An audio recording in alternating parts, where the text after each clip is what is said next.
And intro.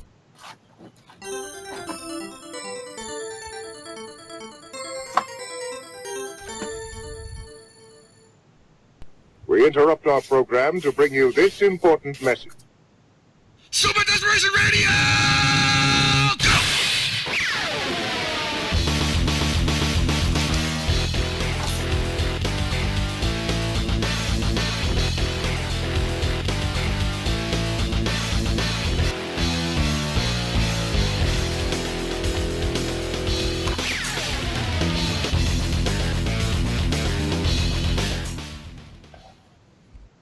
Hey, everybody. Welcome to the first 2017 episode of Super Desperation Radio Season 6. As you can see, things look a little different around the SDR studios. Oh, shit. They're different. Look at that. Yeah. Whoa. They downsized us. That's not good. That's crazy. Yeah. It's like... We got a spray paint logo? Got a spray paint logo, man. It's the Attitude Era. Damn. Attitude When did Era we get SDR. so edgy? It happened between Christmas and New Year's Eve. Okay, that makes sense. I believe our producer told us that Santa doesn't exist, and we kind of went crazy. We might have forgotten about it because it was like a total, police escort thing was involved with it. And we were just like, you know what? No more Mr. Nice Guy. We're going to spray paint our logo all over the splash screen. And now, and now, I must warn everybody, in exchange for this, we've been told to possibly cut down the unnecessary swearing. And so now all fucks have a purpose. Shit. Got it. Fuck. No more wasted fucks. I don't know about all this, man. The future is kind of bleak right now. It is, and sometimes you just gotta let a fuck go every now and then. But I guess that's the word from Brass. So gotta hold on to all the fucks. Gotta put it all in the fucking past, apparently. Hold the fucks, no mustard. Keep it PG-13. Shit, we can't do that. Bro, It's just not even gonna happen. I'm not even gonna attempt that. Yeah, I tried to argue with them, and they were just like, you know what, do it the best you can. You guys do good at what you do. And I'm like, okay, for you guys, since you've been so cool to us for 6 seasons, we're going to try our best to make all the swearing necessary. So all the swearing needs to be necessary. I mean, the swearing is always necessary with us. I actually can't speak without the word shit, fuck. I'll try and go this whole episode without using a single curse word. I honestly had a hard time trying to figure out what wasn't a necessary swear word. Like you can use the word fuck in so many different instances. It's kind of like, it's replacing your first name. Is bollocks a swear word? Am I ruining it already? I've been saying that a lot. I mean, I think you're fine. Right. Maybe if we were in the UK, this would be a problem. I'm not really sure. Well, the thing is, the rule of thumb. We are in the UK. We're everywhere. Whoa. That's true. We are worldwide. You just blew my mind right there. It's not that we can't use these words. You can't just be like, peppering up a sentence. Be like, what if I say, the subject and the predicate, but then just throwing a bunch of fancy words in there too while I'm at it. I mean, yeah, it's called filler. Nothing wrong with that. Some people use that all the time. Yeah, just look at the Japanese cartoons. Boom. They got it. That's true. They have entire arcs dedicated to filler. Millions of dollars. So we haven't been on for 2 weeks. How was everybody's holiday? Holidays, I guess. Holidays, man. We were gone for like 2 or 3 weeks, right? 2 weeks, and it was 2 weeks. But I mean, obviously, since the holidays were on the weekends, it feels like it's longer. Way longer.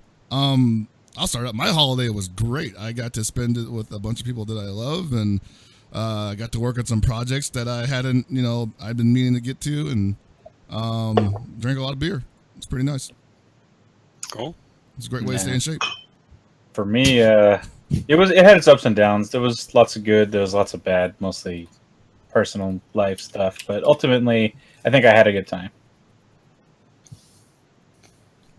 Gibby? Oh, mine went. I combed my chest hair in the shower, and I think that's about it. Yeah, that's nice. Holidays were pretty busy for me, but overall good. Just a lot of running back and forth, seeing family. It was nice because we actually didn't have to fly across the country this year to see family. So it was actually something where we could, if we had wanted to drive down there and back all in a day. So that was convenient. That's pretty awesome, man. how's the winter out there? Honestly, it's really not that bad. We've gotten snow a couple times and it's been nice, and we had one night of fairly bad ice, but down in Missouri it's been pretty mild. We haven't gotten some of the hellacious shit that's been kind of flying around the rest of the upper Midwest. That's awesome. Good. So, like, yeah, I know some of that stuff has definitely caused some pretty bad situations too. So we're glad that you're all right in the midst of. Yeah, like I said, there was one. It was one Friday. I want to say was it New Year's weekend or Christmas weekend? I can't remember, but it was really bad. Well, I mean, we're all here again.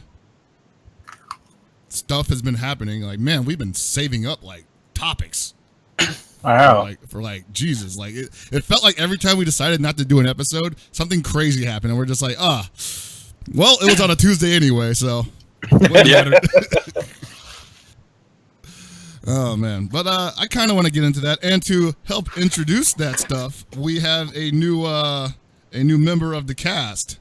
We're finally gonna introduce new members. Yeah, it's called the topic list. This way, we're not like we're actually able to govern the flow of conversation. Nice. And so, obviously, top story of the possibly decade: Echo Fox GG, the shakeup, the happening, what would you call it? The foxening, the quickening, the wongening, the top playering, Moneyball. dude, just like dropping every big pickup, and that some of them people didn't even know were even possible. Like, I don't think anybody thought Sonic Fox was in need of a pickup.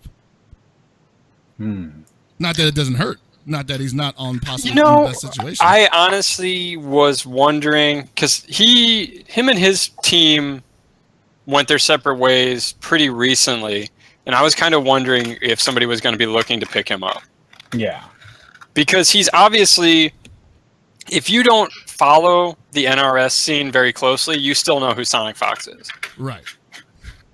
So that alone says that he is a shining star above just being a star within the scene. And that, to me, is somebody you want to pick up. Mm-hmm. Totally. And now somebody who's in almost a similar situation as him would be one Tokido, who went much longer without someone representing him, or someone to represent, more or less. And so it's actually not that big a surprise that they both would be picked up, because they were kind of like both in that same situation. You know, basically these guns for hire that were very capable of winning these very large tournaments, but at the same time, not really in the discussion for sponsors, ironically. And a lot of people were saying that was because Tokido knew his value, which is awesome, you know? Yeah. You know, the guy basically played hardball for as long as he could and ended up coming up with the princess. Well, obviously Tokido had his deal with Mad Cats. I don't know what that was for a while. Obviously, we have no idea. We don't, contracts are not made public. We don't know what kind of compensation he got. Mm-hmm.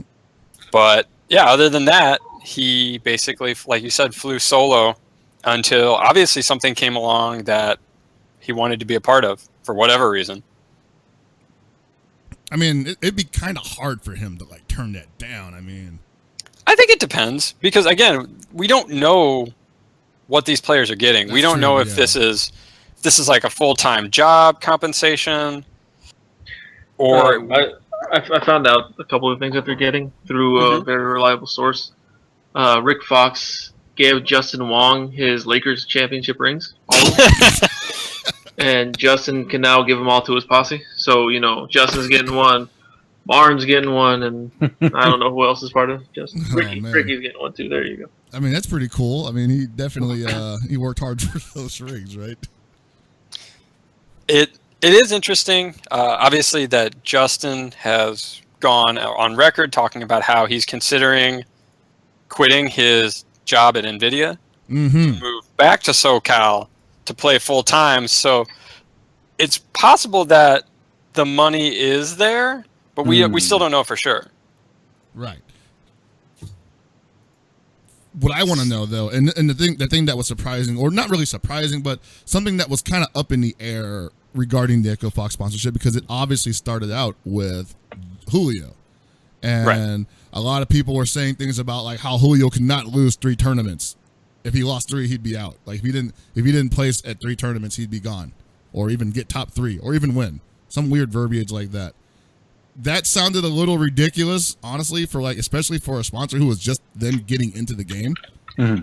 So I didn't buy into it, but a lot of people felt like his position with Echo Fox was very much up in the air, and they announced that they were picking him up again for another season.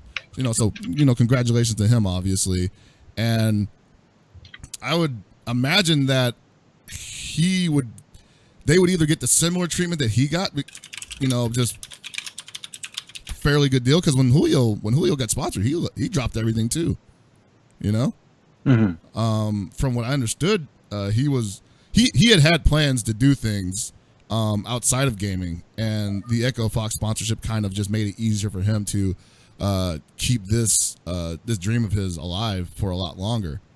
So that might possibly mean that they are paying him a fairly hefty salary that won't require him to work a day job.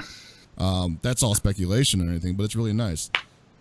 If possible. So good shit to him. Hope to see more things from pretty much everybody at Echo Fox GG. Hopefully, and you brought this up on Twitter, Paul.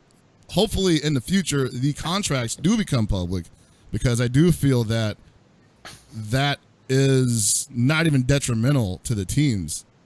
Like I don't think it really hurts any. Well, only unless your goal is to be dishonest, obviously. Yeah, exactly. I mean, that's the thing, is that I think it helps. It can only help players because they can start to understand how to base their own value, and it can't really hurt teams as long as you're not trying to screw people over. Right. So this is something that in pro sports has become normal, to put terms and conditions of contracts out there, and I wish we would get it in fighting games. In fact, I wish we would get it in all esports. I think that would do a lot to mature the whole concept of esports, is if people knew there was things to aim for. Like they know that the things are out there. They know that there are things you should be doing, but the clarity of it is very foggy, and it's basically all word of mouth. Some people say you got to be esports. Some people say you got to be clean cut. Some people say you got to be likable or marketable. And those are all very, possibly realistic, points to hit. But at the same time, we can't confirm that it matters. So I'm hoping that that's something that, changes with the upcoming season, possibly next year. And I hope K-Brad makes good on all that good shit he's been talking about bodying the entire Echo Fox squad. And that's just another thought, too, is that, you mentioned this season versus last season. It would also just be interesting to know, even not necessarily, we don't necessarily need to know the money immediately, although I'd like to know that. But just like, are these yearly contracts? Are these performance-based contracts? It's like, having some idea of what people should expect. Obviously, some of these players have gone to people like Ultra David to consult on contracts, so I'm sure David knows a lot of this. But that's also client privilege, and he's not supposed to speak on that. Right. So it sort of leaves everybody else in the dark. Yeah, it's definitely something that should be evolving, and it definitely feels like it is at this point. I'm sure while esports are on, rising, very popular, people talk about, there's going to be a bubble, things are going to, whatever. And I mean, there's always going to be speculation like that. But I mean, I don't see anything wrong with divulging information of contracts. It seems a little weird still, in the sense that how fighting games work, how much you can actually, the sponsors get out of it, what teams do or whatnot. Because ultimately people are about the win, and that's what people generally judge who they like, So performance is going to be like a big thing there. Like even for like a sports team, if you're not performing, why are we keeping you around? No, totally, yeah. But at the same time, you got to think about it. In sports, like, while winning is the ultimate goal, is it really bad for your team to lose? You know what I mean? Like, at the end of the day, it's not like you lost, so we're cutting your hand off or anything like that. It's not like there's real huge consequences outside of financial, which still is very huge. I mean, it's the majority of people's life. You work towards these kind of goals, so being the best and working hard about things is definitely great, and to get monetary value based on your own performance is nice. But like, if you don't win a tournament, they're just gonna be like, you're done. You got second place, you got third. You were only top 8. You're not good enough. But then at the same time, yeah, it'll get rough, right? But at the same time, it's like, I mean, it'd be cool to sponsor players. Obviously, maybe not as much money, perhaps. Like rookies or something. Try and see what maybe you can develop. If you had a team, coaches. You had other people that within the development to help raise people up. But while people join a team, in a not team-based game, are they really going to help each other or like, develop a rookie? Because obviously they still have the will to win. They want to know what they know. So yeah, I think we're a little too early for the fighting game farm system at this point. Exactly. Yeah, it's are we going to see other leagues too? Like, are we going to have like AA, single A? Yeah. I mean, that would be nice. I think that. I think it would too. I think it'd be great. I think. Well, I think. Oh, go for it, Chris. I was going to say, I think that totally goes into the train of thought that a lot of people, including myself, have been playing around with, where one day this stops being 100% open tournament kind of scene, Mm-hmm. where it becomes more of a invitational sponsored player. You have to be at a certain level to compete in this league or be considered a quote unquote licensed fighter. Right. Honestly, I was thinking about it too. It would actually be really cool because obviously we have College League of Legends teams and things like that, right? Mm-hmm. But it would be nice to have a system that people who are in college to still be able to play, but work around their schedule rather than having to devote, their entirety of their college career playing games versus other things. So like if there was a college league, you could have them play, maybe not as like high or as in the sheer volume that other players might play, go on to the scene, but, give people the opportunity to still practice while, fulfilling their own obligations to their education. Mm-hmm. You know what I mean? Mm-hmm. So I think the development of these sort of leagues could be great. And then, obviously you can have prospects too. You'd be like, oh, wow, this kid's good. Let's sponsor him. Sponsors should maybe like give tuition and things like that. Give them a percentage cut. I'm sorry for saying this, a percentage cut for any merchandise that's sold for them. And even though they're in college, rather than schools pulling everything, oh yeah, hey buddy, you're down. You keep talking that shit, man. Oh, I'm sorry if that's such a controversial topic out there. Schools got to make some money too. I get that, but you couldn't give a little kickback. Come on now. Not allowed to pay these athletes for breaking their backs, no. But no, I mean, I think it'd be cool because then it'd be like, even in like wrestling, you have your heavyweight contenders, but you still have international, you still have like junior and stuff like that. Like mm-hmm. These are still reputable titles. These are still great players. But if they had a league that was still very intense and rigorous, but worked within someone else, so they didn't have to devote like, I got a 2.0 GPA this year because I got first in Street Fighter. You know what I mean? I think it'd be really cool, especially with how big it's going to get, and you can get your school notoriety. You have a whole new set of eyes on it. Maybe people would be like, I want to go to Purdue because that's the big esports school. You know what I mean? Oh well, yeah. Sick, actually.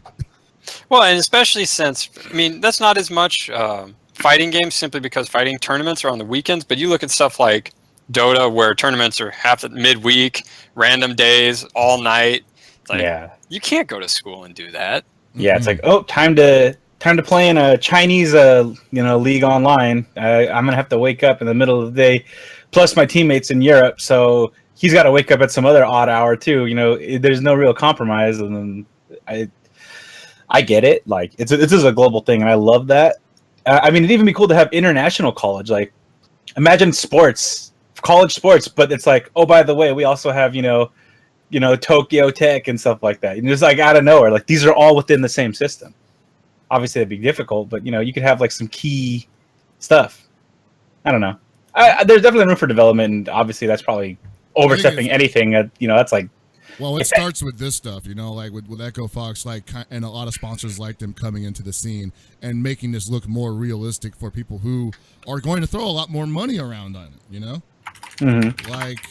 We're not. Man, did you see that? Did you see that picture of like the Echo Fox jet or whatever nonsense? Oh Jesus, yeah, man, that is. I honestly just kind of had to step back, and I was like, Okay. All right. I guess we're doing that now.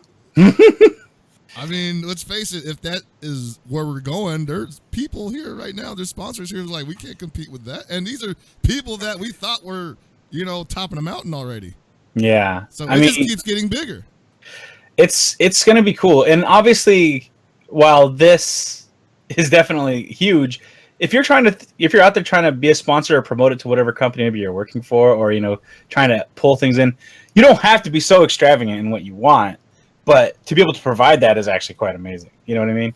So, I mean, any assistance, especially if it's substantial, will be more than grateful, I think, from any player. No one's going to be like, how come I don't have a fucking stretch limbo? I already swore. So Lambo to take me to the I was quoting the layman. Sorry. Yeah. But you understand what I'm trying to say, right? What I'm trying to get at. I get it's like, go out there and help support these players. This is definitely not going to go away. At least for now, ride the waves. That's what we're doing. Yeah. But, I mean, it's really great. I mean, think about what was it? Remember when the Niners had their own private jet and they were winning? Fuck. And what was it? The coach got caught for gambling. No. Or the owner or whatever. Yeah, I mean, that is. But I digress. We don't talk about that.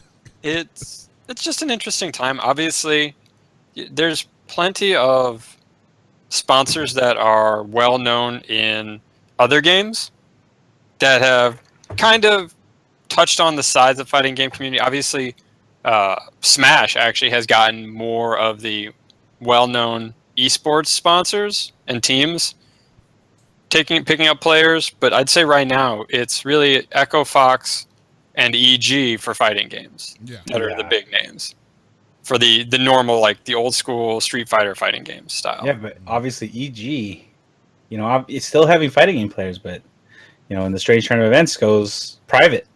Get drops out of it from Twitch, and it becomes their own entity again. So yeah, and that's an interesting turn of events that I don't think anybody really saw coming, and nobody really knows what it means, because the Echo Fox pickups. See, if EG had just those players had left EG, you could have said, well, it could be EG downsizing based on them being an independent company.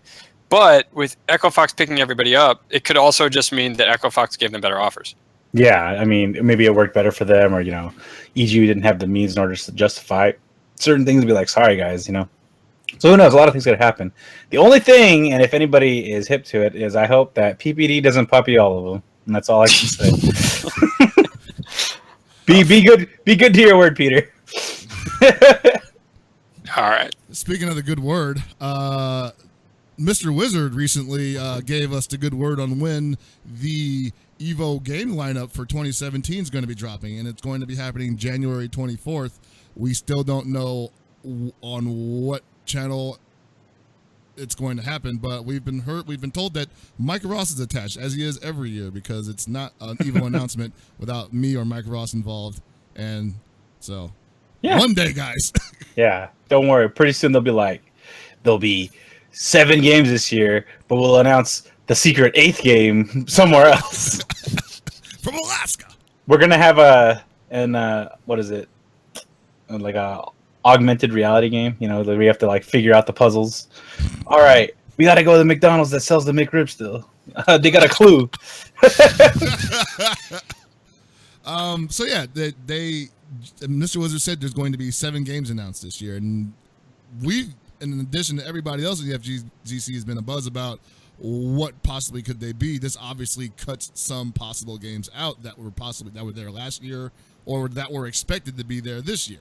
Yeah, especially with the large volume of games that are still coming out. Very high potential for drama this year, basically. Yeah. I mean, obviously, I hope KOF is in there, but I would be lying if I didn't say that it was kind of worrisome to hear that the number was 7. Now, like you said, there could be a secret 8th game that was just planned the entire time, and they were just like, well, I swear the last 2 years they've said 7 games, and we got the same thing. 9. Yeah. You know, I mean, even then, for all we know, it could just be like, oh, well, this is doing good, and what we said doesn't have to necessarily be concrete. So we'll just throw this in too. You know what I mean? Like, it's not like this is it, and after this, you know, it's over.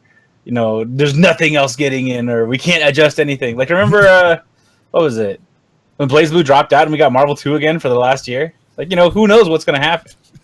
Or there could even be, if they want to stick to 7, they could be 7 games that are on the main stage, but then there are official EVO side tournaments for who knows how many other games. Or there'll be like 7 main games, but then there'll be like special events, you know, not even necessarily like official side games, but like, true. By the way, Tournament of Legends is coming back, Super Turbo, you know, or like other things. Well, like, these are going to be your main games, but we're going to have these amazing exhibitions or like exactly. other events, you know.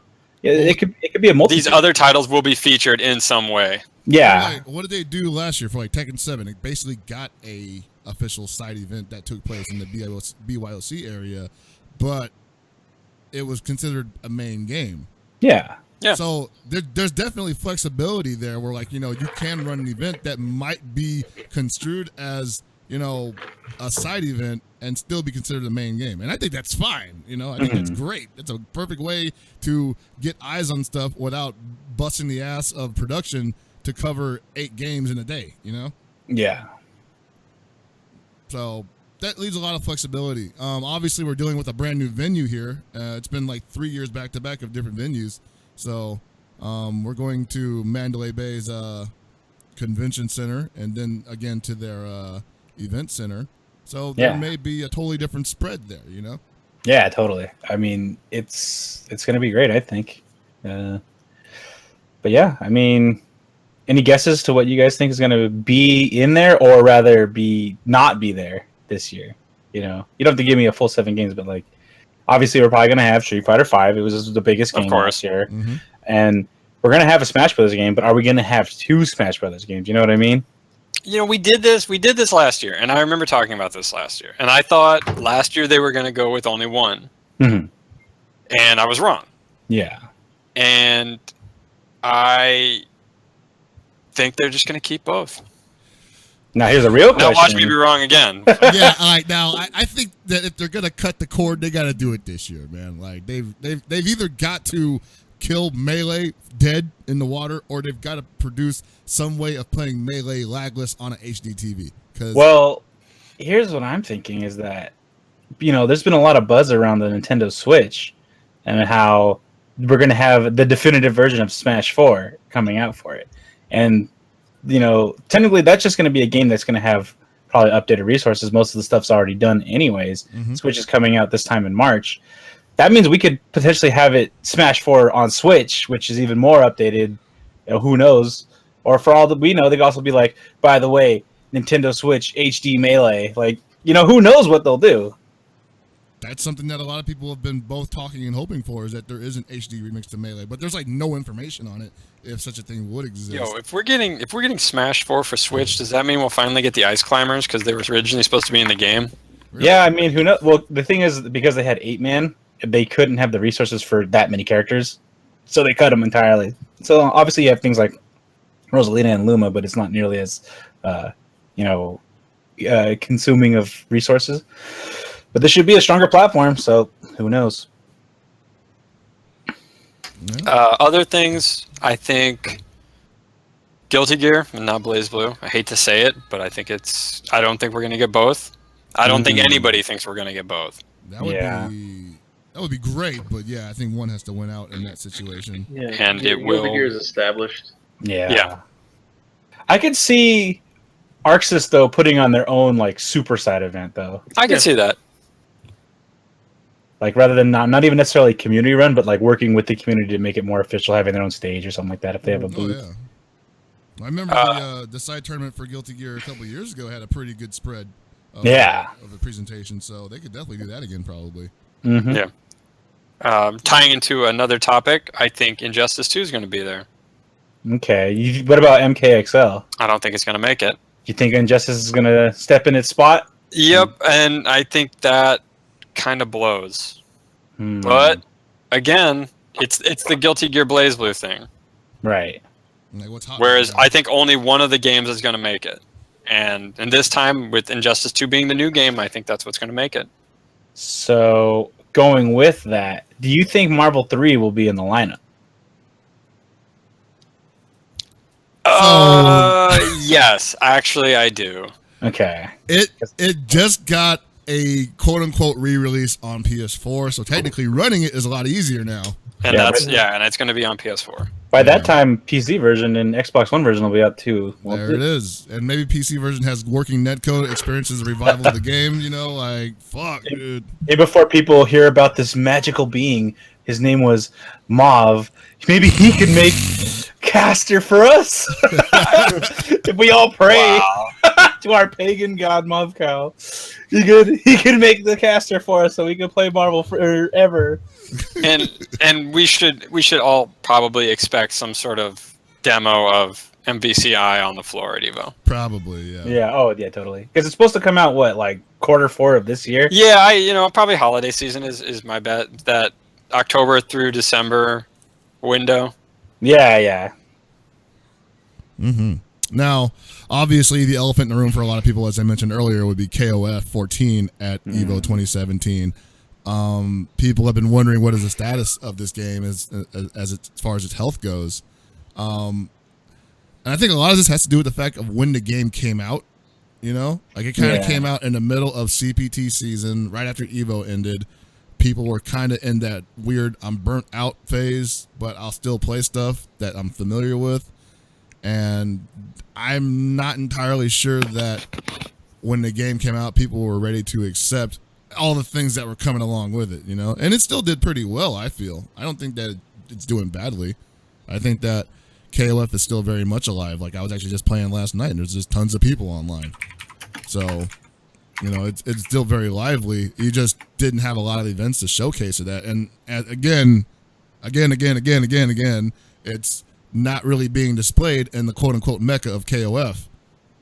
Which is SoCal, which is, that they've got their own issues over there, man. Like, that's got nothing to do with KOF as much as it is, like, people just ain't leaving the house. Yeah.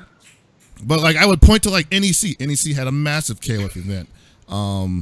KIT just had a pretty good KOF event. There's just been a lot of, like, pretty solid KOF events throughout the country.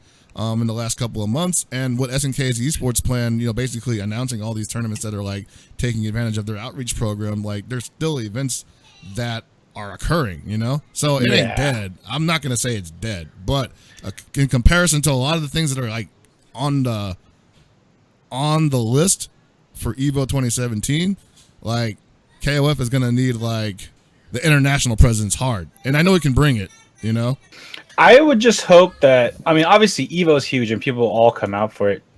There are so many pockets that we don't even know about in the United States for people playing this game. And I really hope that Frosty Faustings is going to be a pretty large and nice King of Fighters event. Because a lot of people are going to be coming out there even for like a multitude of games. And it's a pretty centralized area. So I would like to see what showings we're going to be seeing out of that. So along with that, though, I definitely agree that while this game came out and I do enjoy it, its fanfare and praises, while being there still isn't a lot of player base, and that's the real unfortunate part. And that's why I think that it is very potentially could not be an Evo main stage game. And honestly, I wouldn't blame Evo, because while there are definitely players out there, like you were saying, the core areas of where this game used to be played, where we used to have all visibility on things, it just hasn't been there. So and that's for a multitude of reasons, that's, like I said, that doesn't really got anything to do with the game as much as it's got going on with, like, some tumultuous shit that's apparently happening within that scene. So I would not point to the lack of presence on the West Coast, at least for KOF, as an indication that it's in trouble. As much as it is, NorCal and SoCal right now, like especially NorCal, don't really have a lot of shit going on. Yeah. What we got? We got fucking C to the B, and that is going through an identity crisis right now. Yeah. We can't decide if it's a weekly, if it's a bi-weekly, if it's a monthly. And I'm glad that they're still going strong for us, and they're allowing us to show up with casual setups again. So that's great. But in terms of, like, you know, stability, it's been a rough ride. And so I hope that evens out for them. And I hope it evens out for SoCal, too. I think the biggest decider of whether KOF 14 makes Evo is Atlas/SNK support. Yeah. Basically, what are they going to do in terms of, honestly, pop bonus? I think that's really going to be a big deal. I think if they're going to step up and put some kind of money, some real money on the line for this event, I think that they'll be at Evo.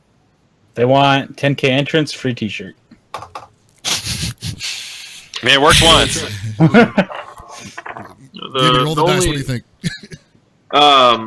So here's the thing with KOF. KOF and Tekken have the same issue with Evo. Not issue, but they both bring the same like benefits to Evo. They have the most unique entries in terms of like games. Most people who enter Tekken only enter Tekken. Most people enter KOF only enter KOF. So they'll bring in a bunch of unique entries for both tournaments. Tekken's in for sure. Yeah. I don't see why Tekken won't be in. It'd be stupid not to have Tekken. Tekken is everyone's looking forward to Tekken. It's fun. It's exciting. It's gorgeous. KOF on the other hand, it's mixed. It doesn't look great, but with the update coming out in 2 days, it looks much better. Gameplay wise, it's still the same. SNK is updating it. Whatever, nice. People still enjoy watching it, but there's still issues throughout the community, just all over the country. There's the world rather. There's different issues here and there, but people are still showing up in different areas. It's just the main hotspots you don't hear much about. There aren't very many streams for it, but the big tourneys get entries, and there have only been 2 big tournaments so far since the game came out, or was it 3? Yeah, something like that. That's another thing too. It's just because like I feel like this game's been out for like 8 months now, and it totally hasn't. You know what I mean? Yeah, it's been out for half a year now, and there hasn't been a huge event that's displayed it outside of what. There's been SCR, there's been NEC, Frosty's coming up not next week, at the end of the month. That's gonna be. I'm pretty sure that's gonna be bigger than SCR. Yeah. I don't have numbers on it, but there's a big scene out there, and a lot of people are traveling for it. What else was there? I can't remember any other tournament. Like, I'm sure there was, but I genuinely can't remember any other tournament. There's Canada Cup. No, really that's not in the 4. States. That's 4. That's 4 though. Yeah. So it came out at a really awkward time, but that's not an excuse. No. The community would be backing it no matter what, or like if they were playing it, showing up to events, doing all that stuff. But I don't know. It's really hit or miss because you got 7, hypothetically only 7 spots. It's Street Fighter. There's Tekken. There's Guilty Gear. Paul, you said it's going to be Injustice. Did they announce the release date for Injustice? Yes, we have a release date, which is May 28th, I think. No, May 16th. May 16th. So that's 2 months away from Evo. A month and a half away from Evo. Wizard definitely put up a poll. When was it? 3 weeks ago, I think, asking which game do you want in, Injustice or Mortal Kombat. I think Injustice won by a landslide. The issue is that's really close to Evo. Yeah. So we've got I named 4 games, right? Street Fighter, Tekken, Guilty Gear, and then one of the 2 NRS games, leaving 2 spots, which would obviously you're gonna have a goddamn Smash game in there, at least one. Yeah. If you were Evo, would you go with 2 Smash games or 1 Smash game in a KOF? You'd go with 2 Smash games. Yeah, Like, definitely. Simple as that. Like, You're gonna get so many hard. more. Oh, sorry. Yeah, it's hard to justify putting. Or no, that was 6 games I mentioned, right? Yeah, I mentioned 6 games. I only have 6 fingers up. Go me. See this? I'm holding up fingers in this. And the last game, yeah, you could put what it could be. It could be KOF. It could be Blaze Blue. You can't be poking, right? Well, it could definitely be. I don't think it will be though. Yeah, it probably won't be, but it can be. they could have Smash or not Smash. They could have. There's a chance there could be 2 NRS games. Who knows? Yeah. The Mortal Kombat community does a good job. I feel like KI will be there. See, that's what I was about to say. Yeah, So- KI, I don't think it's going to be in. It didn't seem to go really well last year for KI. The KI community does a good job of the KI World Cup just does a great job on its own. Yeah. It's the self-sustaining community, much like how even if Evo wasn't around, the MK community would still do well because they do well on their own. They just go to other events. They have shit that they can do. The Killer Instinct community is the same, and I think every community has that for the most part, except the KOF community. We don't have that one event that we go to. Final round technically could be that event because that's generally the largest King of Fighters event, but it's not something that, hey, you guys need to go to this event. KOF players tend to say, hey, Evo's the event you have to go to. And when KOF isn't an Evo, it's, oh, fuck Evo. Evo's garbage anyway. That's generally how it goes, which is really unfortunate. But also, I was going to say, I sorry to cut you off, but in the same mentioning of that breath, if SoCal Regionals is still in early January, February, that would be one of the places you got to go to. Well, it's not a matter of when it is. Yeah, it is, but they could have decided, hey, we all need to go to this. But like, what else would SNK or KOF players have gone to in that time frame? The NEC was 2 months out. Mm-hmm. Evo was 2 months out. There was like really nothing in between. And yeah, there's a lot of dead air there, and yeah, you can't really blame the game for that because there just wasn't any events happening. Well, no, it's just not that. It's not the game. It's not that. It's just the community needs to figure out where they want to go to play it. Yeah. Because you can pick a small, a niche community, and they have an event that they go to, that they all flock to. Like, hey, let's go make this one event our shit. Yeah, that's true. And they do that. We can totally do that. I think that it's still within the reach, and I don't think that people are necessarily sabotaging that or anything like that. I just think, some people need to be led to that a little bit, Somebody needs to come out there and say, like, hey, this is the KOF event, even if it's complete BS, Mm-hmm. Even if it's somebody just threw a dart at the board and say, it's Combo Breaker, guys, we're going to Chicago. Yeah, Combo Breaker. Combo Breaker is the VSAV event. Combo Breaker is the Skullgirls event. And it's also KI. It does everything. Combo Breaker does everything, goddammit. But Yeah. Combo Breaker definitely features a lot of the smaller games. And they work with the smaller communities. And there's no reason not to work with the TO to do stuff like this. Yep. You need to find the event because there are plenty of events. So we've got final round, NCR, just leading up to Evo, just the main events we all know about. Final round, NCR, CEO, Combo Breaker, and then there's Frosty Faustings coming up later this month, and then there's Winter Brawl coming up in February. We have all these events that we can, pick and choose to go to, but I don't know. We'll see. NCR is a subject. I'm not going to talk about NCR. Yeah, we can't. We got to save that for later, man. So yeah, I think the best thing is what you're saying is to basically pick an event and make it be a focal point for KOF. And what the players need to do immediately, and I mean this the rank and file, the average player who isn't necessarily well known, and that they all need to just decide to go and say, look, it doesn't matter if X top players are going or not. Exactly.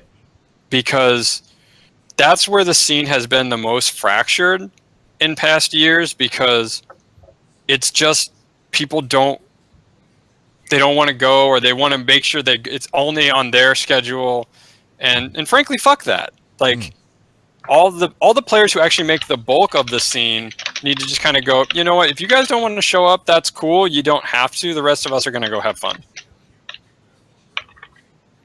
That's where it is. Yeah, and that actually, I mean, in the past, that has pretty much created the scenes. Yeah. That's basically how we created the KOF 13 scene, was that, like, yeah, we got no top players, but we're going to have fun anyway, and you're going to watch it. Yeah. And then you're going to come up here and beat our ass, and we're going to enjoy it. And there's going to be a Ralph Robin.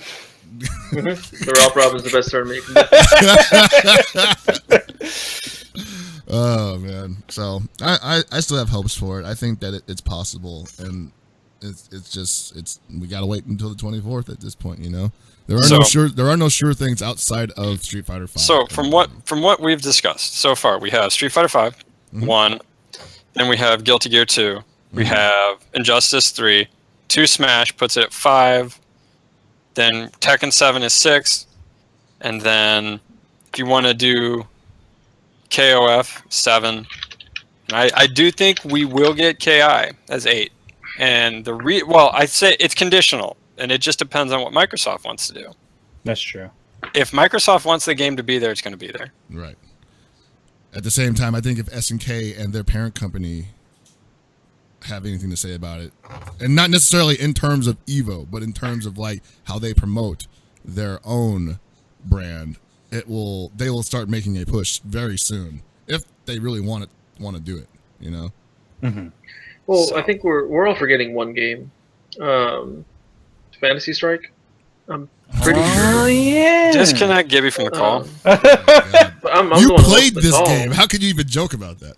Hey, they've got that Patreon going. They've got money, you know. But have they gotten any? Because if they've gotten some and we haven't, I'm kind of mad. It could be there, and you know, the BYOC somewhere. People playing. I'm pretty sure Josh will bring it just so he can beat the shit out of people. That's what Josh likes to do. Fantasy. I would also say that not only is Tekken 7 probably just a normal shoe-in, the game will either be out or soon to be out on console when Evo rolls around. Well, the official release window was first quarter 1, wasn't it? Right, but we still don't have a release date, so I'm wondering if that's changing. You know what I mean? Mm-hmm. So, but even if it gets pushed into quarter 2, that still puts it out on console by Evo.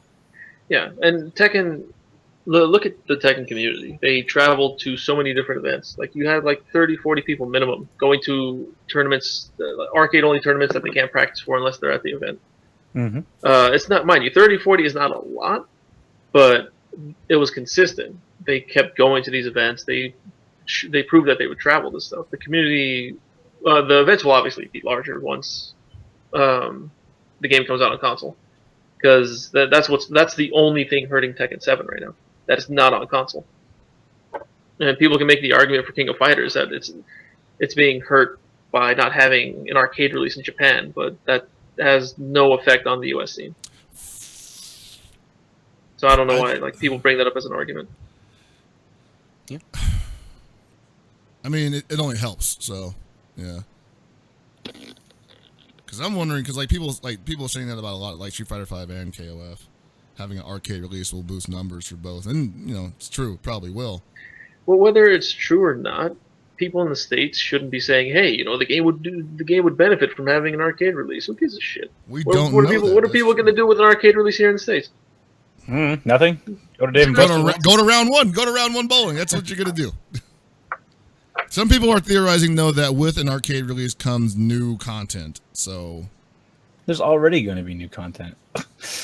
Well, they're saying like new characters and stuff, and that's all the general speculation. You know, the typical forum talk. Yeah. Nobody really knows what's happening, but the business model of the arcade fighter has been when there is a release on arcade, you kind of got to make it worth their while, just a little bit, you know? Mm-hmm. Otherwise, why would they really go? Like, do you think they've been really chomping at the bit to play these games and haven't touched it the whole time? So, I mean, apparently there are games that get played on arcade a whole bunch, though, by groups of people. What? Even if they're old. You mean people get together and they cooperate to play a game? Yeah, definitely. Wow. They roll up, you know, it's only the 15th annual one.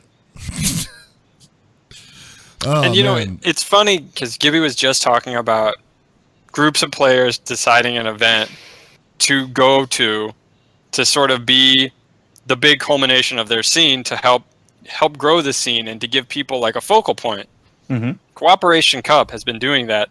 This is the 15th time, and this is the most foreign teams I've ever seen in Co-op Cup, and it's actually a good number of them now.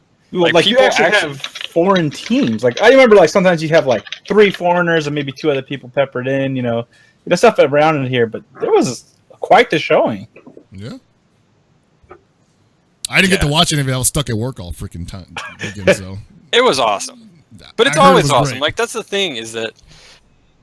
So, I mean, I never really liked Third Strike, and I didn't really enjoy playing the game when I was a lot younger. But Co-op Cup has always been really fun to watch because watching any game at the highest level can and probably will be entertaining. Mm-hmm. And this is basically the best players in the world playing Third Strike at the highest level in really high pressure situations because you're playing essentially one match, Pokemon style, teams of 5. Mm-hmm. And that can be really stressful considering some of the damage output in these characters in these matchups. I mean, watching Tominaga basically style on people and 100% stun them just over and over again.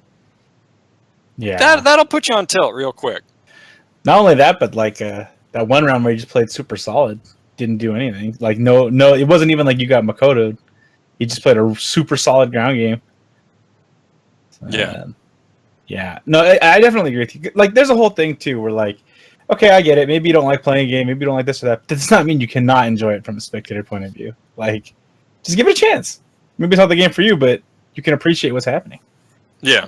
And said for every game, but that's people are gonna shit on it anyway. yeah, I mean, whatever. I don't know. Yeah, I mean, I really like the obvious the fucking Twitter arguments about that were springing up during Co-op Cup and pre-Co-op Cup about people comparing it to Street Fighter V favorably, unfavorably, whatever. It was getting really silly, and in fact, like people were literally just out here saying shit. Yeah, oh yeah, they were wilding out with on Twitter. Be like, with either stuff that was irrelevant, or be like, did you know that this game takes really tight button pressing? It's like, yeah, okay, like so does every game, whatever. all right, so I did see that stuff. I did see people out there pulling the whole, here comes people pretending like they like Third Strike shit, and oh man, they're talking shit about it. They must not know anything about the game, or whatever, right? So. I thought the funniest thing, and I was talking to Sanchez about this, the funniest thing was he was saying, like, all these people who play Street Fighter V are just, like, pointing out, like, oh, this and blah, blah, blah about Third Strike. And he's like, and you know what Third Strike players aren't saying? They're not saying anything about Street Fighter V because they don't watch it. Mm-hmm. And in a large part, that's true, is that the players who are really strictly Third Strike heads and who are still, competitively playing Third Strike in the U.S., they don't pay attention to like any other game at all. Hey, I would argue they just don't. I would argue that MOV still doesn't pay attention to Street Fighter V. He just plays it. He's pretty damn good at it for a guy who doesn't play it. That's for what, right? He's like, I want to. He shows up to a Third Strike tournament. He's like, oh yeah, I'll beat people, whatever. I still watch this shit. I mean, I saw Momochi show up playing Yoon, and I was like, I don't remember this dude playing Yoon. And then I was like, wait a second, maybe he just doesn't want to play Ken because it's gonna mess him up. He looked alright out there. I mean, like. Meanwhile, you have Kavitz throwing out just like heavy DPs and just catching people, and it was just making me laugh every time. I'm like, dude, this guy's crazy. Go back to King of Fighters, Kavitz. No, but seriously speaking, though, yeah, you're right. Like a lot of people, like were over there waxing like prolific about Third Strike and its quote unquote footsies that were not there or whatever, right? And whatever. That's look, man. If people really want to get down to like the really dumb shit, look, just show me you can do Kara Fukiage with Makoto every single time, and then we can talk about it being comparable. That's all I want to say. That's it. Because that shit is actually ridiculously hard to do in terms of execution. So I think trying to compare that to getting mixed up by Laura in Street Fighter V it's not a comparison. It's different. You can say that they're both frustrating. That's where the comparison ends. This goes back to that pre-show topic we were talking about where people were saying that Xiaohai was better than Justin Wong at 2 different games. Yeah, that happened. So this ain't nothing new. It's just, people see somebody enjoying, and this is, I don't like to be this cynical because it's 2017. I'm trying to see the best in people, but I'm also trying to tell the truth. And some people don't like other people. It's not even catching shine. People just want to beef on Twitter. That's really what it boils down to. On Twitter, like, oh, people are enjoying your shit. We'll see about that, mister. Did you know that my shit can be this much better? Like, Whatever, dude. Like, come on. That's why I don't understand when people like shit on like people. We always talk about it. People shit on other games that they don't play because they don't play them. You ask a guy why he doesn't like KOF, he's just like, "Oh, I don't play it." Oh, okay. Well, then what's your beef? What's your problem, brother? Like the problem is I don't play it. It's like, okay, I do understand, the people who really do love Third Strike, a couple of them being a little bit peeved, a little bit annoyed. They're like, yes, Co-op Cup. The only time of year that people actually pretend to like my game. Look, I understand that. But at the same time, there's also a lot of people who are like, man, I really love this game, and I'm glad that other people are getting to enjoy watching it. Yeah, it's like the same thing with Guilty Gear. Like, people believe that people pretend to love games like Guilty Gear. And I know it, because there's people talking about it now. We talked about the same thing with 13. People said they love the game, but they didn't play it. And I'm like, it's possible for them to love it and not be looking at the Shin's videos 24/7, That's true. So, ease up a little bit. But at the same time, I get it. You get a little frustrated wondering why your game never took off, but everybody loves it still. Everybody talks about it whenever it's on stream. And it's got to be the right stream. It can't just be any Third Strike stream. It's got to be the right Third Strike stream, It's got to be co-op. And totally. It's... Oh, yeah. Sorry, go for it. No, I'm just saying, like, it's just totally awesome.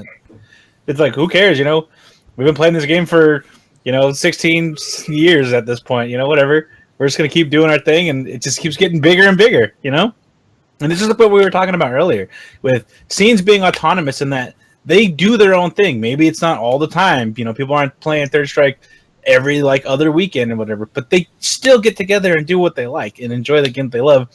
And I think that's probably more important at this point now than, tournament results, pot bonuses, or something like that. Like, I get those are great incentives and people will respond to that. But at the same time, they're just doing it out of the sheer enjoyment of it. There's nothing wrong with that. And that's what will keep your scene alive. And to be honest with you, it's like, what? I've tried to play Third Strike, tried to pick it up several times, and the game just frustrates the shit out of me to play. But I really enjoy watching super high-level Third Strike. Because being able to see the decisions made and understanding them is it's a lot easier for me to see it from the outside than playing it. Mm-hmm. And I find that enjoyable. I mean, it's the simple fact that, you love watching a boxing match, but you don't want to box. Yeah. Yeah. I enjoy my brain inside of my ears, So, but, and it's talking to Sanchez and some other people, it would be nice if they could do something like that for Third Strike in the U.S. Not necessarily a co-op cup, because I don't think there are enough players, but to do a big Third Strike event. It's kind of like Gibby was talking about with organizing events. That's going to be a lot harder for games that are older. Because what you need is a venue, and you need someone who's going to organize it, who is going to basically have to be dedicated to losing money at first. Mm-hmm. We actually do have somebody like that. And this is not on the topic list, but it should have been. My bad to him. But Watts is going to be opening a venue, hopefully very soon, as he said on his blog. And I think that is pretty much probably going to be the prime area for those kind of events. Mm-hmm. And he's already run the Moment 37 Reloaded, so we already know that he's at least open to such an idea. I would love to see a newly reopened Super Arcade become a venue like that, where basically you could get national gatherings of players that really love games, because there would be the arcade space and the cabinets that you could load boards onto. Mm-hmm. It's always going to be up to scenes, because Southern California is far for a lot of people, and that's a huge issue too, is travel time. And so it does still become an issue. Right now there are two big Third Strike scenes in the US, probably New York most of all, because SoCal is really scattered without having an arcade to play at nowadays. But the players are still there. But between the two of them, that's a whole country between them. So where do you meet up? It's hard to Combo say. breaker. Combo breaker. There we go. They got plenty of room for everybody, guys. What I would say for Third Strike, I'd say go to Austin. Good point. Yeah. I mean, I don't know how many boards UFO has, but it's not necessarily a bad choice. It is in the middle. Mm-hmm. It's in the middle, and it already has a dedicated Third Strike scene. They've been running. That's true. They ran some pretty cool Third Strike events with Mondo the last couple Texas Showdowns. Mm-hmm. So definitely a real location there for that, and possibly other older games. So there are outlets for these things. People just have to be willing to go to them and accept that, you know, it may not be your game's time, or maybe your game's time has passed for Mandalay Bay. I mean, that's the thing is I don't think a lot of scenes expect Evo time, and I don't think they even necessarily want to be there. Because, I mean, Vegas is a huge undertaking, and it's a lot of money. So for some players, I'm sure they'd rather just meet up at some random-ass building or arcade and just play the game that they want to for the whole weekend without having to worry about the pageantry of a big event like an Evo. 100% right. That's what the SoCal Third Strike scene is right now. They meet up in the guy's garage. Yep. Who has, 2 cabs? And I don't actually remember whose garage it is. They meet up in the valley. Oh, okay. And then there's also Don's Arcade. Yeah, I was gonna say I know Don still has a machine or two, but it really depends. Mm-hmm. So you guys are still in better shape than NorCal. NorCal didn't have shit for anything, man. Like I don't even think NorCal still plays Third Strike. Dude, like, you know, the funniest, like, after Co-op Cup ends, I come home from work and I see Rom on Facebook saying, I just really love Third Strike. I'm like, what the hell are you doing not playing this, man? I mean, to be fair, pretty much all NorCal just sort of like stopped playing at the same exact time. We did. Like, we were just like, hey, guys, we rule CVS 2, and we're done. Like, are you kidding me? Like, it wouldn't kill. Although, I will say this. There are so many people that are competent in CVS 2 in NorCal, and I'll put money on this. We can go to pretty much any scene in America and clean up in CVS 2. 98% of the time. I've seen this happen.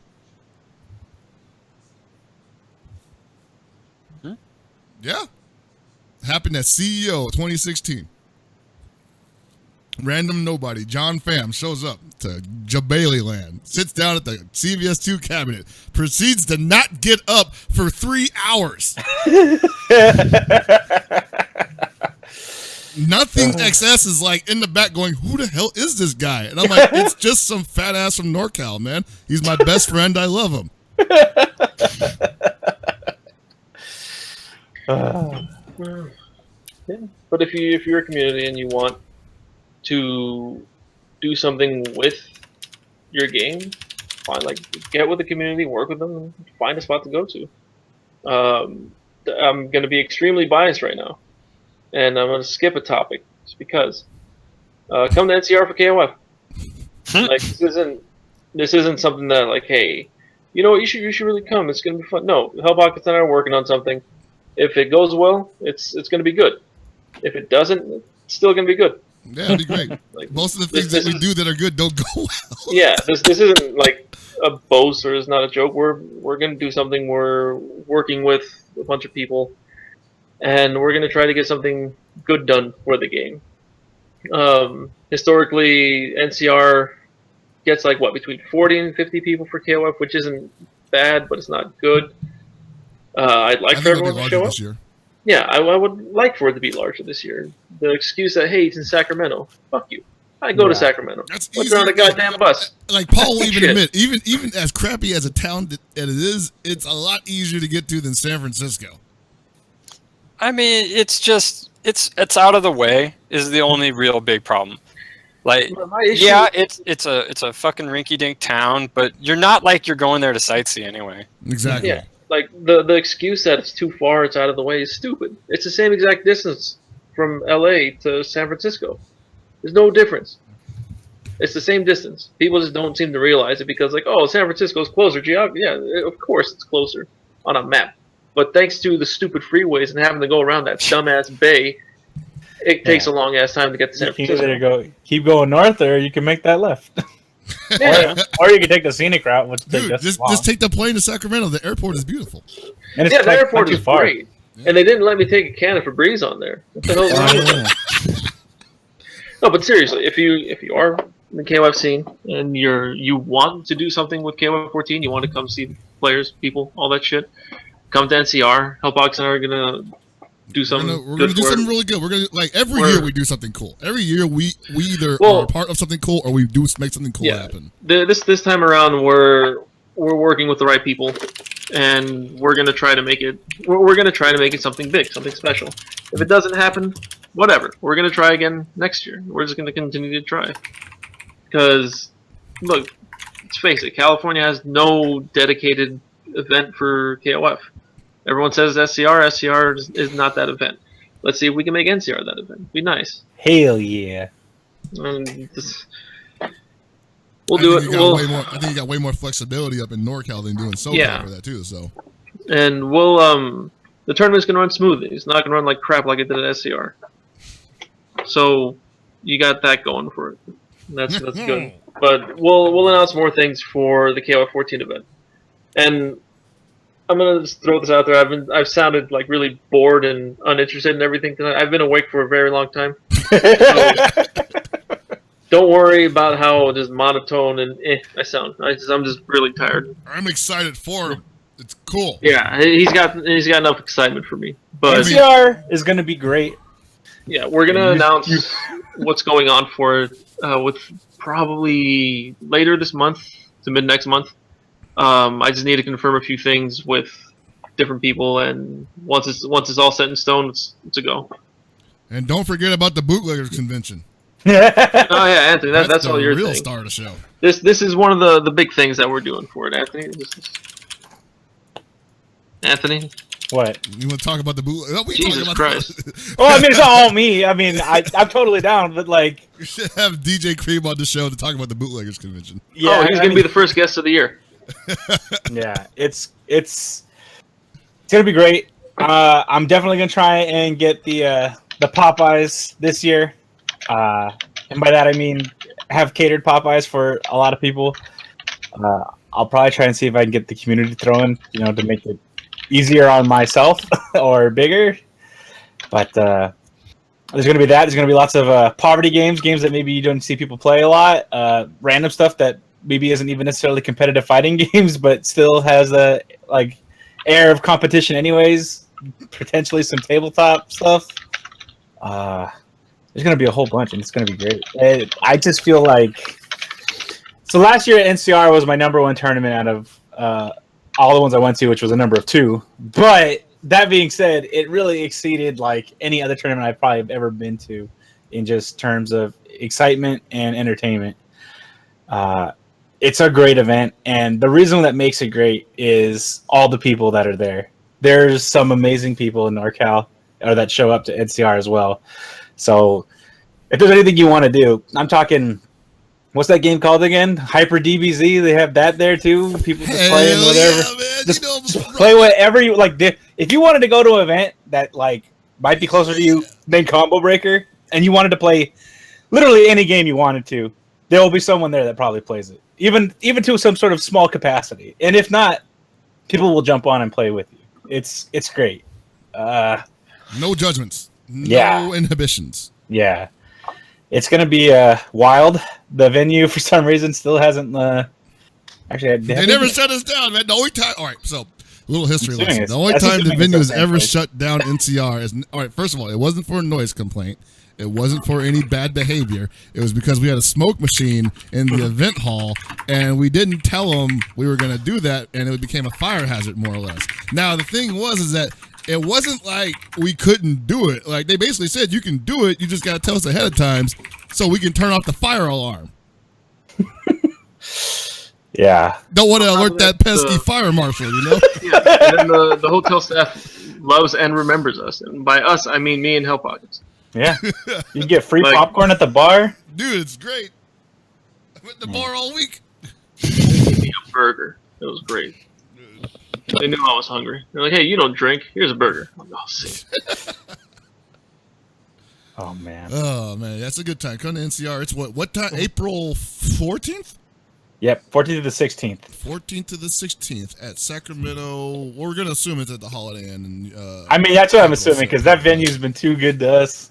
Yeah. So, Oh, I thought they said. Didn't they say? I don't know. Maybe. I just always assume it's going to be there for now. What is Cole doing in the chat right now? I don't know. Cole goes where he wants, man. I guess so. It's true. He's like everywhere, dude. What's Cole, up? Welcome to the in show, the Cole. chat. Yeah. No, what you do is, hey, Cole, come up to NCR, play KOF with a bunch of people. I'm sure he'll be there because We've got a poverty room that's gonna be full of fried chicken and booze and other things. Come I up, feel it'll like- be dope. I feel like everybody's got a Cole sighting story. Even I have one. So I'm sure he has no idea who I am. But the point of the matter is that one time, me and LeBron went out to some Turlock scene to play some King of Fighters, try and see if anybody was there. We got like maybe one or two people to play, a little bit of Skullgirls as well. But I go there, it's in Turlock, it's actually in the middle of nowhere in Central California, and there's Cole just there. I was like, why is he here? I think at that time he was like living in Washington or something too. So I was like, am I seeing things right? He tried to get a Street Fighter 4 tournament going, and nobody bit because everyone was playing Marvel. So eventually, he just It's like, you know what? It's like him and Nerd Josh. Like, nobody knows where they actually live. I don't either. Like Nerd Josh just I'm pretty sure there are still people who think that Josh lives in New York. I mean, I wouldn't doubt it at this point. I would definitely believe that. Yeah. He's literally just everywhere, and like, all right, okay. Just shows up. And then like weeks later, I see him on stream somewhere else in the middle of the country. It's like, all right, Is that pre-recorded or something? Yeah. Tape delay. What's going on? So I guess we don't really need, like KOF 14 patch is coming out. 2 days. In 2 days. In 2 days. It's gonna look better. Nothing from what I could tell, I can't confirm anything's been changed in terms of general mechanics, even though people have been saying that some things would be fixed bug-wise. I haven't been able to figure out what those would be. So, but it's coming out. It's going to be free, along with a bunch of other things that are currently free, like a bunch of freaking PS4 dynamic themes. Holy crap. That's Yeah, crazy. they're really stepping it up on their whole. Hey, check it out. They're actually kind of exposing the industry a little bit, because if they can afford to let all this free stuff go, you're kind of wondering what's up with these other dudes like charging me $2 for a wallpaper. Yeah. What else? Maybe they'll like fix the bug where the developers thought that Antonov was too strong. Fix the bug. Oh my god. Like, you don't understand, one bar he gets 50%. I'm like, yeah, but he's got no footsies, man. God damn it. Man, even just make his heavy punch, heavy kick be like cancelable. That would be great. Like just awesome. max cancelable. Whatever. Like, I don't even play Antonov, but like in vanilla KOF 14, like watching Antonov matches is pretty sick. Yeah, it was exciting. Yeah, I don't think he needed to be touched at all. And I made the argument with somebody else where I said, you know what, they probably only would have messed with his specials anyway. If he had solid poking like options, they wouldn't even have touched him. He should just be able to slap projectiles like Shenmue used to be able to. Basically, right? Shit. His forward edge just be like, ugh, get that out of here. All right, well, we actually got a lot of questions today, so... Hold on. Before we do questions, I have an announcement to make, which is that the show is no longer sponsored by the WWE Network. We are now sponsored by New Japan World in light of Wrestle Kingdom last week. For those who don't know, we got New Japan World 10,000 new subscribers. Just us alone. Oh, yeah. We're the best. Mm-hmm. If you actually do like pro wrestling and you haven't seen Wrestle Kingdom from last week, go watch the event. It's probably one of the best top to bottom wrestling shows I've seen in my life. Can't you watch it for free too? Didn't they do the whole thing where like... So they put up some stuff for free, and I'm not sure how long it's going to be for free. Because I know that they had like New Year's Dash up. Okay. And I don't know if all of Wrestle Kingdom was up for free. But Kenny Omega and Kazuchika Okada definitely probably put on the best match I've ever seen in my entire life. There were some stiff bumps in that match. There were definitely some stiff bumps to be taken. So. Oh man. And then Kenny shit talked June on Twitter and Street Fighter. That was pretty good too. So. Oh, I love that guy. We gotta get all back right, to you can move on to questions. I just had to put that in there. All right, questions time. First question comes from a friend of the show, Reiki Kito of all people. Welcome. SDR Cast. How should difficult to block or infinites be treated in fighting games today? I.e., Ramon has an infinite in KOF 14. I would like to point out that this was something that was discovered only recently. And when I saw it, it was just like an unfinished loop. But apparently, somebody perfected it recently. We're going to see it right now. At least we're going to try to see it right now if it actually plays. Doesn't seem to be playing. Okay, there it goes. Anyway, so basically what it looks like is like Ramon has a dash low A that loops over and over again. And I guess people are feeling it's controversial. And I mean, honestly, for me, I'm kind of like, if it's unintentional, obviously it is, they'll probably patch it out. I was gonna say let it rock until they patch it. Yeah. Like, it's not something that, it's really not that new. This shit ain't playing. Fuck it. I don't know what's going on with it. Facebook is buggered. And it's killing my XSplit. That's because Facebook runs like shit. Yeah, it does. God damn it. Anyway, my answer is let it rock. Nobody's really that been out of shape about it. I mean, if it gets to the point where you just can't do anything against them, then yeah, probably want to put some limiters up there against that. But other than that, I don't see an issue. Yeah. I mean, other than the obvious one. I definitely hope it does get patched out. In the meantime, though, like, what are you gonna do? It's a huge oversight in the sense it's just like, oh crap, you can cancel his crouch A and quarter circle back C or whatever. Yeah, is it his run? I don't even know.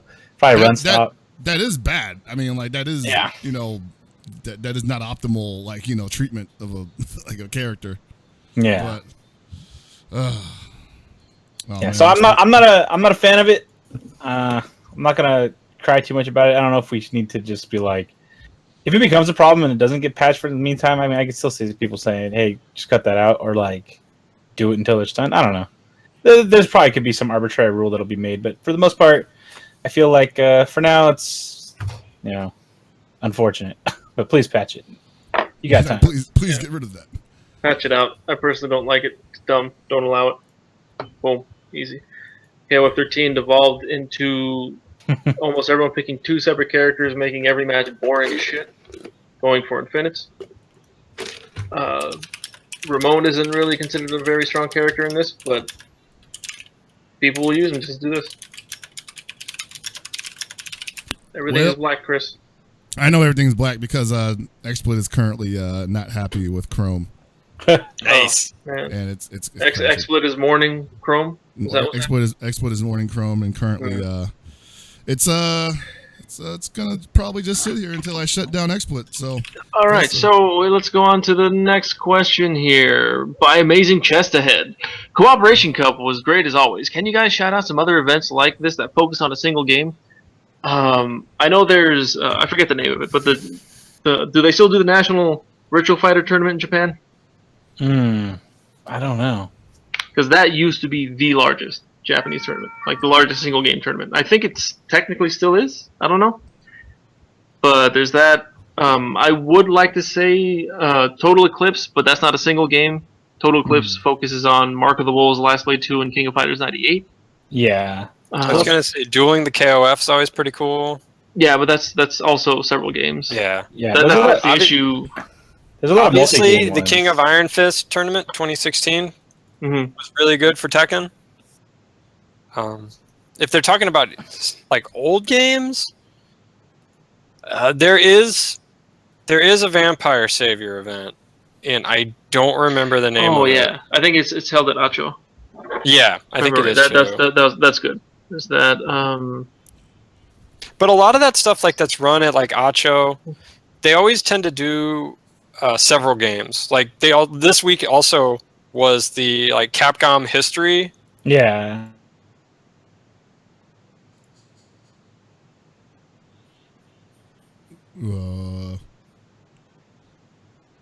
I think my computer died, guys.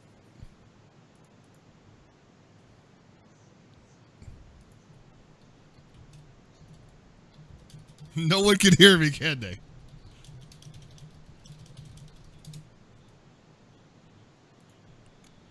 I'm the good Lord Jesus Christ. All right, well,